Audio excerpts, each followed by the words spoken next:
Le organizzazioni sindacali e un gruppo di netturbini fuori, in attesa, dentro, riuniti in seconda convocazione, quasi tutti i sindaci dei 19 comuni consorziati e un amministratore provinciale per mettere mano, assieme al commissario liquidatore del lato Gesa G2, sulla delicata vicenda dell'appalto per la raccolta dei rifiuti e una corsa contro il tempo dopo la rinuncia a partecipare alla gara andata deserta del raggruppamento di imprese che attualmente si occupa del servizio.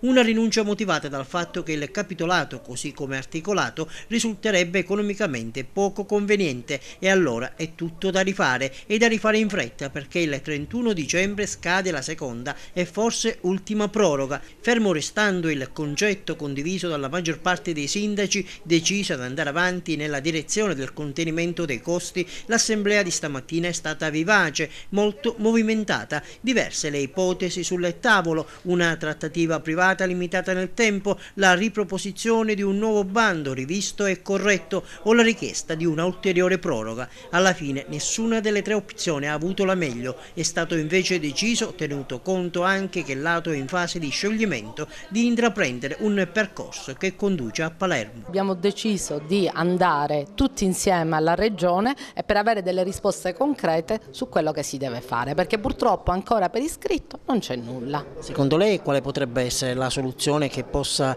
coniugare tutte le esigenze sia dei lavoratori, dei cittadini e dei comuni? Secondo me se la Regione ci dà delle direttive ben precise, nel senso ci autorizza a fare il nuovo bando di gara, soprattutto per raggiungere quelle percentuali di raccolta differenziata che sono stabilite per legge, si potrebbe iniziare veramente un percorso finalmente positivo per tutti.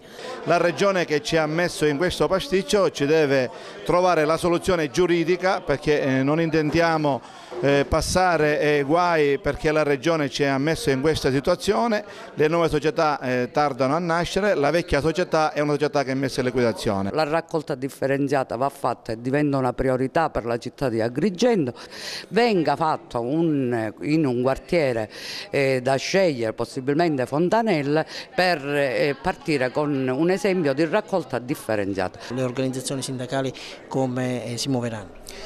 Noi abbiamo chiesto più di una volta e anche in questa occasione che come premessa arrivi la volontà da parte di tutti del mantenimento di quelle che sono i livelli occupazionali. Ci sono tutte le condizioni, anche perché le norme ci obbligano a rispettarle, di avviare la famosa raccolta differenziata, arrivare al 65% e siamo oggi fermi all'8%. Finora si è navigato a vista e non consentiremo più né di giocare con i lavoratori e nemmeno giocare con la collettività. E questo stare fermi sicuramente è contro la società, contro la collettività, contro i lavoratori e contro la stessa Gesa, diciamocelo chiaro, contro di loro stessi, perché devono prendere una decisione e vedere cosa vogliono traguardare.